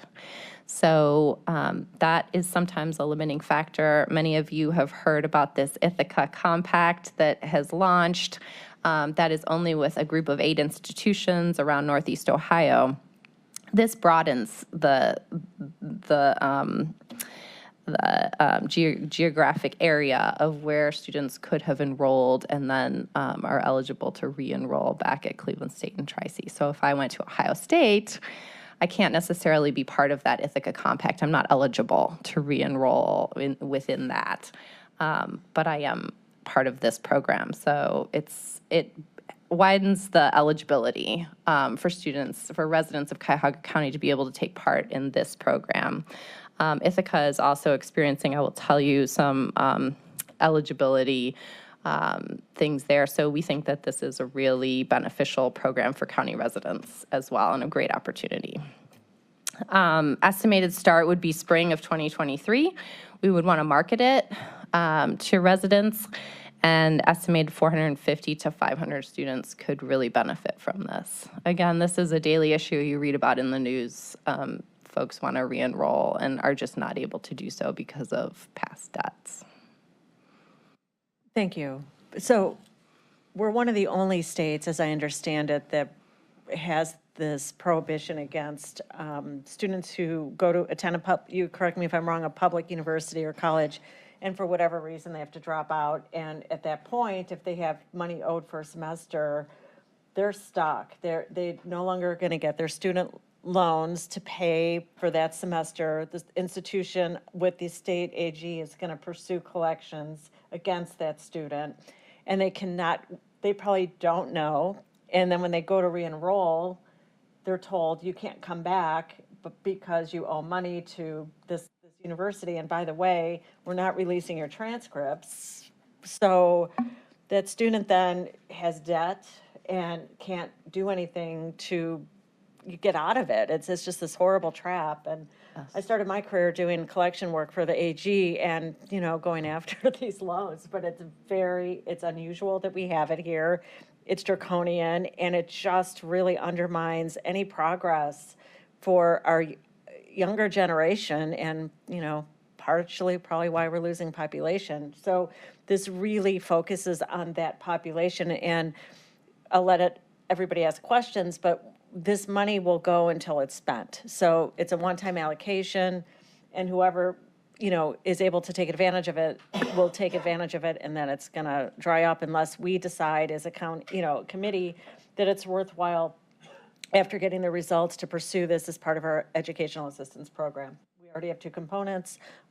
This would be the next prong, but we'll see how this goes. Questions? Council President, and then Sharon. So the schools that are targeted, Tri-C and Tri-C and Cleveland State for re-enrollment. Cleveland State, we have worked with in the past to do re-enrollment campaigns for comebackers, we call them. They are great at this. They are great at, bringing students back, really getting them through the process, doing debt forgiveness actually on top of what is being offered, which is amazing and wonderful. And so we feel like, again, keeping also the tuition dollars in the county that are being realized with those re-enrollments is beneficial, but those 2 institutions are focused as well. So, sorry, another ongoing policy. Oh, sorry. Assuming passage, when does this actually go into effect? When could we tell a student? You can tell a student Today, yeah, as soon as it passes. Yes, I mean, again, these institutions are ready and waiting for these students to come back, so. We would expect they'd start school earliest to be like January. They'd start in the spring semester. Yeah, because fall has started. Although Tri-C has an 8-week session that starts in a few weeks. So, yes, please. I just also want to add, as part of the requirement, is that the students will be meeting with the College Now's adult programs advisors, who will basically help them walk them through this program, but also make sure that they're ready to go back and have access to all the financial aid that they would need to actually go to school. So there's a little bit of an education piece for the students as well. That should really help, we hope, not only get them back into school, but this time they're going to retain and finish with a credential. Excuse me, sir, can you state your name for the record, please? Sorry. Bob Durham. I'll share with you Dr. Michael Baston. I knew president of Tri-C in his past life. I shouldn't say his past life because he's a pastor of a church, former pastor of a church. So I guess you're always a pastor. But he is coming to my church, St. Timothy Missionary Baptist Church, this coming Sunday at 10:45 to bring a message to the congregation. So I think that might be a great time to start sharing that. As I introduce him, I might share this as well, assuming passage. We would love, for this one in particular, we are looking, to get the word out. So ways of getting the word out is great. We want to make sure that students are aware this funding's here and that they can take advantage of it. We have tens of thousands of students here in Cuyahoga County that have some college, no degree, or no credential. And we could really impact our workforce here in Cuyahoga County if these students could get the credential that they're looking for. All right. Okay. Councilman Schron. Thank you. I see that the second one is a Pell Grant component, has a Pell Grant component to it. The first one does not. Is that my understanding? The first one has an income guideline of $35,000 or less for a family's adjusted gross income. But that doesn't automatically mean there was a Pell Grant associated with the first one. Is that correct? That is actually probably going to guarantee that they have full Pell Grant eligibility. Well, they would be eligible, I understand Yes. that, but the second one is you've actually written those words in, that the Pell Grant. Because you could be above a 35, we were looking at trying to make sure that we didn't want to promise anything that we couldn't deliver on. There are families that make $40,000, $50,000, $60,000 a year that qualify for the federal Pell Grant. What we were more worried about is we were looking for the lowest income families to help support. Okay, and then the reason why that distinction is there is because the president has done the waiver of student debt for up to $20,000 for Pell Grant individuals, at least my understanding of the way that reads. How does that interface with either one of these programs? Doesn't interface at all with them. This is, especially the debt relief one, is for institutional debt at the college. It's not student loan debt. We're not paying off student loan. It's they owe school X $600. Okay. They can't pay that debt off, so they can't go back to school. They can't get their transcript to transfer. It clears that debt. So it has no impact at all on their student loans. Okay. So there's no crossover. And as far as the other scholarship goes, it has no other effect on their Okay, so on their there's student loan debt. no interconnectivity whatsoever between their student loan that is because you kept referring to it's currently in vogue and currently in the media and stuff like that. It was my assumption that that there was a correlation between all of that is showing up. It's so complicated. Right. There's so many. Debt. I'm sorry, I apologize. Councilman, there's just so many different pieces of this. There's, loans that are in arrear, then there's this institutional debt. I mean, it goes on and on and on. And the kids that we're talking about, especially with families under 35,000, they are disproportionately affected by these kinds of, with these issues, and they can't get the money, and they, the living wage keeps, it's that kind of thing. If we provide $2,000 to that student, and you indicated that Cleveland State and Tri-C are giving forgiveness of, will they at least put the same dollars on the table that we are?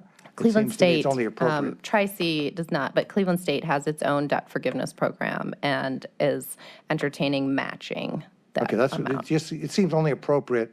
Yeah. The biggest and I'm going to get a little caustic here, but the biggest winner of the whole inflationary cycle in education has been the institutions. We know that. Just look at the last 35 years and the ratio of dollars versus the rest of society has gone off the charts. So when you talk to the good doctor, because I spoke with them the other day, you might suggest that they use the same model that Cleveland State does, and I can see your head shaking. Give some forgiveness, because I do also want to add that the debt does not have to come from the school they were at. So if it was like an Ohio State. Better yet. It's an Ohio State, we're paying it. Cleveland State cannot pay off Ohio State's debt, or the debt the student owes to Ohio State. What they can do is provide them aid to come back to school. Yeah. So that's what we're trying to do. Money is fungible, so if it, thank you. Thank you. Madam Chair, Go that ahead. just made me, the other question is if someone has debt and they come to Tri-C, and what I heard, until your debt is paid, you can't come back, you can't get your transcript. Yeah. If you're trying to go to Tri-C, but you have a debt with Ohio State, that prevents you from coming to Tri-C? Yeah, Ohio State won't release a They transcript. won't release the transcripts, and you're not eligible for aid, other financial aid, if you owe money to a previous institution. That debt is forgiven. Well, So someone we're not going to forgive it. We're going to pay. The $2,000 is going to go towards paying the debt. Pay Ohio off. State. Yeah, we're going to, well, it's been, typically it's been turned over to the Attorney General's office, then fees and late fees get tacked on, so we'll be working with The Department of third-party Ed, debt collector is going yeah, to be paid. and we're going to try to resolve those issues for students. And our team is very good at, that's part of the educational piece, is helping the students get this, information they need to pay back that debt. Yes, please. How did we come up with $2,000? It just seems so small, given the amount of debt we're hearing young people are in these days. Well, the debt that we're hearing about, like the big amounts, those are student loan debts. And this is not going to be going towards student loan debts. Many of the students that can't go back to school have less than $2,000 or worth. It could be parking tickets that they didn't know about that sort of build up over the year. So we're trying to close out. I mean, and there will be some students that have more than $2,000 in institutional debt, but that's not what we're typically seeing. Typically institutional debt. This is the only institutional debt, and I think we said the average, I think I found it was $1,600? Yeah, It was right around $1,600 is the average debt that they're seeing at these institutions. So this would, in theory, pay off that debt. For example, how many students do you project we could help with this in the next year? Well, with this amount of money, we're hoping to help between 450 to 500 students clear their balances. And they won't all get $2,000. We're only paying what they owe. So if they owe $800, we pay $800. They don't get So that. this can go further. So we can stretch it out further. I mean, if everybody gets $2,000, we're looking at, Because I saw the 2-year part, but I didn't see an estimated number of people we would help. I think it's at the bottom of the third page. Oh, I didn't get that far. Okay. Thank Thank you. you. Yeah, Councilman Miller had a question. Do you want to finish, Councilman Sharon? Just so I'm following up on that issue, the student has to go back into full-time enrollment for us to give this, and does the money go on day one that we, or is it like a? Sort of, it's after the school confirms the student has been enrolled. Okay. And probably gotten past the add drop date, so that we know that they've been at least in there for. Yeah. So the Ohio State tickets are still out there, so what's the sequencing of this to make sure the student is actually committed to wanting to finish their education? As opposed to just wiping out their student parking ticket that you were alluded to. Really, again, it has to do, they've gone through the counseling session with the College Now that Bob talked about, and they've enrolled at the institution. They've passed the 15th day called the census date. So they've gone to classes for about 3 to 4 weeks at that point, demonstrating I'm there, I'm sticking. And then we will pay their previous debt. The Cleveland State other will enroll institution. them for that 15 period, even without the transcript from being released from a previous institution? Oh, well, that's, Right, this requires some trust here, right? Yes. Or some agreement that Cleveland State, let's use that as the example, the debts at the AG's office from Ohio State, let's use that as the example, we will need to work with the AG's office and say, we are ready, release the transcript to the third party or to, we'll have to work all the logistics out, and then, but actually pay it once we know the student is serious. Cleveland State will be comfortable not having seen that transcript, that this person is on a track or making progress? It just seems to me there's a faith-based component There is. Yes, think- there is. Yeah, and there also is going to be an agreement made with Cleveland State and Tri-C. They're going to make agreements on this. It's not just, hey, here's all the money and do what you want, Mom's done as much as I'm a Buckeye fan, you're telling me they wouldn't give you at least to this institution to look at it to see whether they qualify? Wow, that's We'll have to see. We're going to have to, there's going to need to be some I can see not leap giving it of to the faith, student. right? I can see not giving it to the student, but Yeah, we right. can't get, at least the institution ought to Well, get a that's look what I'm at it. wondering, could they, Send the funding to the school. but he's asking the transcript, because in order for Cleveland State to admit the student, Yeah. they'd want to know that the student qualifies to attend Cleveland State, which with Tri-C and Cleveland State, they're far more open admissions policy. It would be hard to do this if what you were trying to do is the other way. You're trying to go to Ohio State that has an average ACT of 30 or whatever it is, Okay. But yeah, that's all going to have to get worked out. Yeah, Councilman Schron and I'll the work with the committee, governor this on is, that and try and get this thing. people don't know this exists, this crazy. I'm entrapment sorry. that is so unique to the state. I still think we need to continue to work legislatively. Yeah, that's all I just said. To move this I can see for them the showing state. it to Cleveland State, saying, here it is.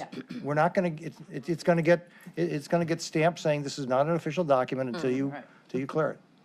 Yeah, that's not hard to do. So this is really important.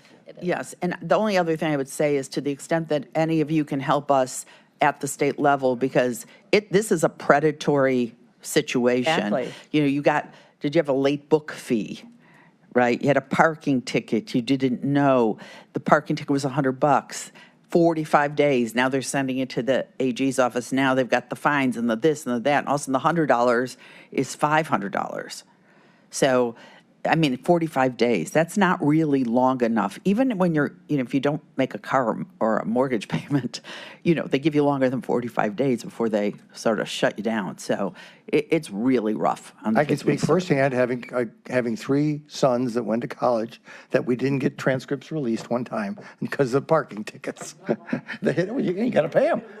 Yeah, well, I can afford it, but that they will not release that diploma until those are paid. And kids don't kids are kids. They're still kids.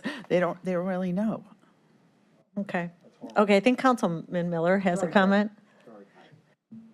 I have a couple questions, Madam Chair. If you don't pay this back until after the student is enrolled, does that mean that the student is going to have to pay their loans up front and then have you reimburse them? It's not student loans, but go ahead, I'll let them answer. You're talking the institutional I'm debt? talking about the institutional debt. That you're saying they're going to have to be enrolled first and go through this 15-day census time, and then you're going to pay off their institutional debt. And I'm presuming the institution won't re-enroll them until the debts are paid off. So my question is how do the debts initially get paid off so that the student can be re-enrolled? Right, I understand. If the student went to CSU or Tri-C, they can call back the debt from the Attorney General and hold it, and then it'll be no problem. We will, I think, run into challenges as Councilman Schron mentioned, like with the Ohio States and things like that, that we're going to have to work through those. I'm going to tell you right off the bat, this is new opportunity here that we're going to have to work out, but I've got a feeling that if it works well, it's going to be picked up. Other places are going to see this because this is a real problem. I don't know how many students are right now turned over to the Attorney General in Ohio, but there's a lot of them, and because 45 days isn't much. students from Tri-C going to Tri-C, Cleveland State going to Cleveland State, I don't think that's going to be a challenge at all. I think we'll work through that really quickly. And I perceive that most of the students that take advantage of this will probably be going back to the school they were at. But we will have to work with those other institutions, which is why we limited it to Ohio public institutions, because like where the debt was, because we have good relationships. Maggie works with these schools all the time, so we're going to have to work with these schools. My second question is, for those institutions that have their own programs, how do we know that we're not going to be paying debts that the institution themselves would have covered if the student would apply for the university's program? I think that's, if the school markets to that student, if we go to the school and the school says, well, we have a program, we want to talk to the student, I think that's between the student and the school, honestly. And I don't know that I think it's, the student has a choice between the programs, and we'll have to make that decision where they decide to re-enroll. So are we going to do anything So make sure that a student can't get help from the university plus get help from your program, or is that going to be okay as long as the total amount doesn't exceed the debt amount? How are you going to interface those two? Right. So, Councilman, I think it's a really great question, because the truth is we want other people's money to go in first, right? So I think what the team will do is find out which institutions have these kinds of programs and who they're available to. So let's just use me, Lee Friedman. I'm a student at Kent, and I have some debt, and I apply for this. The team will figure out, does Kent even have a debt forgiveness program, and have they even tried to access that? We certainly won't pay more than what they're owed, because remember, the money's not going to the student. The money's either going to the institution or more likely to the AG, or however that winds up working. So I would say there's zero risk of overfunding, a $800 set of parking tickets. I do think it's fair that we will work with these institutions and make sure that if they have debt relief programs, that we make sure our students are accessing those first. And that can probably happen through the counseling sessions and all the rest of it. Because we have a really good idea. Not me so much, these guys are amazing at this, and they know all the players and all these, and again, it's the public schools, it's pretty clear who's got what. Okay, thank you. Yeah, thank you. That's all my questions. Thank you so much. Good questions. Yeah, we discussed that too when the news came out. Okay, with that being said, if there's no other questions, I'm going to make a motion to move this resolution to the next full council meeting for second reading with the recommendation of passage. Second. Thank you. All in favor? Aye. Okay, fantastic. Thanks for all your work on this. We worked through Zoom. So and- grateful. Yes, during COVID. Resolution 2022-0322, authorizing a grant award with Northeast Ohio Regional Sewer District in the amount not to exceed $1 million to support the planning, design, and construction of green infrastructure control measures within the combined sewer system wastewater service area of Cuyahoga County, Welcome commencing back. upon agreement signature of all parties through December 31st, 2026. Thank you. Welcome back, Director. Thanks, Mike Foley, Department of Sustainability. This is a grant agreement that the county wishes to make with the sewer district, Northeast Ohio Regional Sewer District, to assist with their stormwater management program, Project Clean Lake. As you may know, we've got a stormwater problem in the region. We get some strong storms. There's raw sewage that ends up in the lake, there's a large consent decree with the US EPA about trying to mitigate that or minimize that. The sewer district has developed both kind of gray and green stormwater programs to help minimize the amount of sewage that goes into the lake after storms. The green infrastructure program is the program that we're trying to assist today. Councilman Miller has been a real strong supporter of this.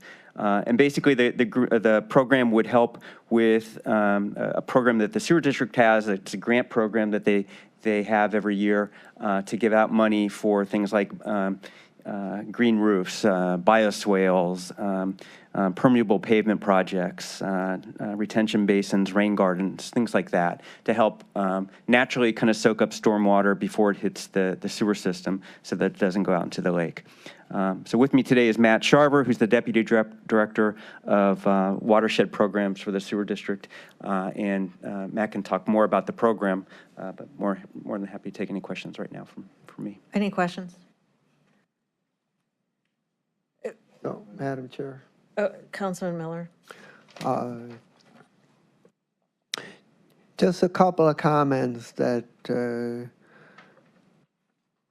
this saves us from having to reinvent the wheel. The Regional Sewer District has a highly successful program that they've been running for a number of years, and their next round, I think if I remember, the award process is going to begin in November or so, and the indications are that they have way more interest than the money available, and so by our adding this $1 million, it's going to allow more projects to be done and be very helpful. Councilman Schron. Yeah, I am supportive of controlling the water that flows into our Great Lake. However, of all the bodies that have buckets full of money, it seems like the Regional Sewer Department, I mean, the big dig was what? That was a $3 billion project itself. It just seems like, why do they need our money to go into a project that's going to do nothing but support what they already have? Buckets full of money, no pun intended with the bucket. Sorry about that pun. I didn't realize I said it twice out there. So why do they need ours? Councilman and Matt, if you want to jump in, but I think they've got a program that has about $1 million in it right now a year. And so our $1 million doubles their capacity. And as Councilman Miller said, I think they've got over subscribing, or over interest in terms of subscribing to the program. So while the sewer district, I think I'll let Matt talk about their funding, and there's a special stormwater fee that we've got. A lot of that's going towards, you're right, the big tunnels that go underground, and the kind of gray infrastructure program that exists, which is successful and very, important. The green infrastructure program has less dollars associated with it, and I think we're just trying to assist it and, add to the value that it provides to the community. Matt, I don't know if... Some of the studies on that say that we would have diverted it from the gray project to more green project. We could have saved a pile of money for the county, and we could have, we would have taken and done the environmental right thing to put it back into almost conditions that we were 50, 100 years ago, and it would have let Mother Nature actually take care of some of that stormwater. Sure, it floods, it moves, it backs and forth. It just seems like there seems like there's an awful lot of money in the sewer department that they could be supporting projects of this nature if they chose to move it from this path versus another path. So, if I could add some clarity to Director Foley's comments. So Can you just give your name, Matt? Sorry, it's Matt Sharver, Deputy Director of Watershed Programs at the Northeast Ohio Regional Sewer District. So first I want to say appreciate the consideration of the committee and the council for this effort. Green infrastructure is important to the region. Director Foley mentioned our Project Clean Lake. That's the district's $3 billion effort over a 25-year period to address combined sewer overflows. That is a very challenging project, and most of that is being accomplished through our gray infrastructure, our deep tunnel systems. There'll be 7 deep tunnel systems eventually constructed to address combined sewer overflow. One of the challenges with an urbanized area like Cuyahoga County, City of Cleveland, and our suburban communities is that there's an overabundance of impervious surface. So every time we get significant rain events, we get a tremendous amount of runoff. The tunnel systems capture wastewater, combined sewage from the existing collection system, store that let the storm event pass, and then we pump that water to one of our 3 wastewater treatment plants to treat once that event passes, and then release that clean to either Cuyahoga River or Lake Erie. One of the challenges is trying to control all that volume. Green infrastructure allows us to do that, and to do it effectively, it needs to be done at the source. So we created the Green Infrastructure Grants Program in 2014. We've invested about $10.7 million over that period of till now, where we've captured annually about 30 plus million gallons a year. The effort there is to essentially teach the region that green infrastructure needs to be woven into the collection system process as well as gray infrastructure. So this is a grant program that's the eligibility for applicants are our member communities that are in the combined sewer area. The combined sewer area is about 71 square miles, mainly the city of Cleveland and 10 inner-ring communities. Nonprofits are eligible, as well as institutions. Community development corporations often work in partnership with private entities as well, so we can support private entities in implementing green practices, stormwater practices. So it's important to expand beyond just gray control and interject the green infrastructure into the region. So that's the reason for it. I studied and I've read the thesis, and I understand the idea of the green project on that. You just indicated you have $3 billion going in gray and $10 million going into green.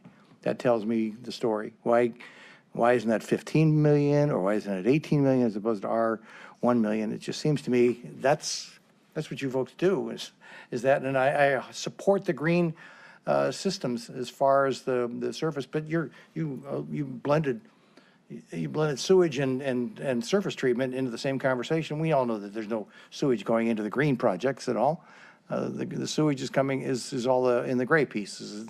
It's not on the surface areas down in Valley View or any of the areas that are part of my district. Yeah, so this is focused on the combined sewer area. So where combined sewers, if you're not familiar with combined sewers, so you're talking about my area? Residential areas, commercial, institutional, industrial, street drainage all go into the same pipe, and that creates combined sewer overflows during significant storm events. So this program is specific to the combined sewer area. Madam Chair? Yes. I'm sorry. Go ahead. But Councilman Schron's point is correct. Why hasn't Northeast Ohio Regional Sewer District been more aggressive on this issue? Did you just become believers? You had a strategic plan that showed you hadn't an update to your strategic plan, because you had one, that showed you needed to do more, and you're asking us to partner with you on more? He's right. This should have been something, since you spend more time focused on environmental-based issues, that was part of your mission sooner and at larger dollar amounts.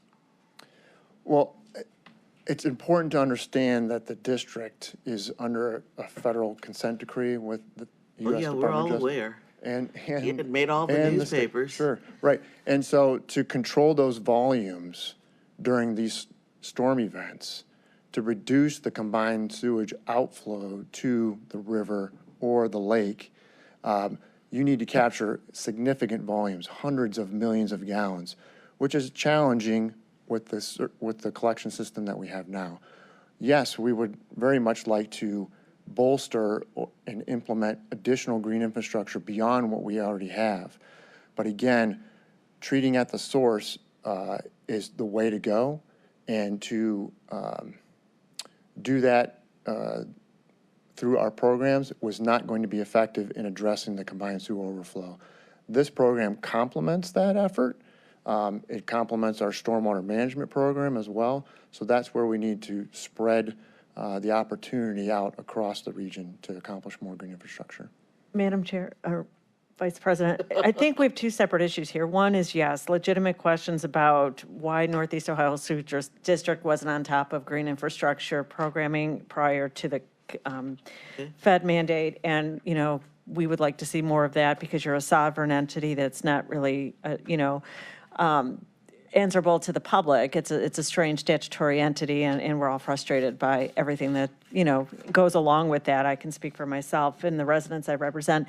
But what's before us today is different. This resolution has been championed by Councilman Miller, and his idea was to be able to enhance green infrastructure throughout the county. And he gave us examples, or gave me examples of projects such as, you had a development in Lakewood that he shared and stated here today that wants to, or suggests that this would be a best way to use the dollars with an entity that's already set up to implement this type of program, rather than us as a county to recreate the wheel. Councilman Miller. Yes, there, the old Kmart at West 150th Street in my district is being redeveloped, and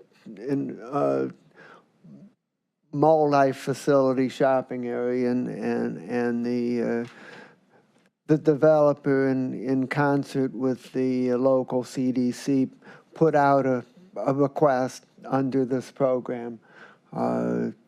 And it was very much needed, but you just didn't have enough money available, and this program didn't make the cut. I think that, I don't disagree with what people have said. I have spoken out on numerous occasions about that. That regional sewer districts should be putting more money into green infrastructure, and if we just increased it by a couple of percentage points, it could make a huge difference. But that having been said, Well, now we have the opportunity here to do something good and to augment an existing program that's worked very well, and so we ought to do it. So Dale, I don't disagree with you, and it doesn't mean I won't support this, but I do believe this is the appropriate time for this deputy director to take back to his boss that there was major concern by at least 5 members of council. That's headed toward a majority, which means that a significant business partner has a concern.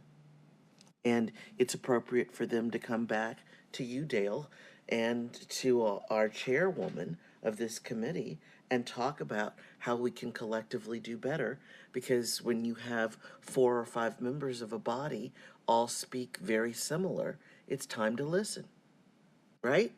I agree, and we'd be happy to come back and provide you more information about the suite of green infrastructure programs that we've woven into all of our programs. And I have some information here that can get you started on that understanding. So Thank you. We'll bring you back for your own meeting with us. How's that, Matt? So did you replace Mering, who used to be at the sewer district? No, he was one of our staff, but He was a staff, so you've been there, Matt, I'm sorry. One quick thing before I make the motion. On my summary here, I don't have the actual resolution in my packet, but it says that this grant award with Northeast Ohio Sewer District, does the legislation say to? Madam Clerk? I will have to check on that. Okay, so if that will be corrected, and we can move forward Well, with it. here's my question. I mean, I'm more than willing to send it to council, but it can't be expedited since we don't have the document. I don't have it. I leaned back because council president said he didn't have it either. Yeah, I don't have it I as the just chair. had the staff text it to me, so I'm Okay, looking at it. I'm okay if it's okay, Councilwoman Stevens, to move it, but it needs to be corrected before it goes for second reading. It's just a matter of with or to, and then give us an opportunity to look at the legislation itself. Then we're in agreement. I just didn't want it to be Okay. an emergency one where. Oh, of course not. Okay. Okay, so I'll make a motion that this resolution be moved to the next full council meeting with a recommendation. I won't even say a recommendation. We'll go to the next full council for second reading, and we will get the full piece of the document before then. Second from someone? Second. Thank you. All in favor? Aye. Right. Okay, so, all right, good. Thank you, everybody. It was a good, rich meeting, and we appreciate everybody's patience and time. Have a good one.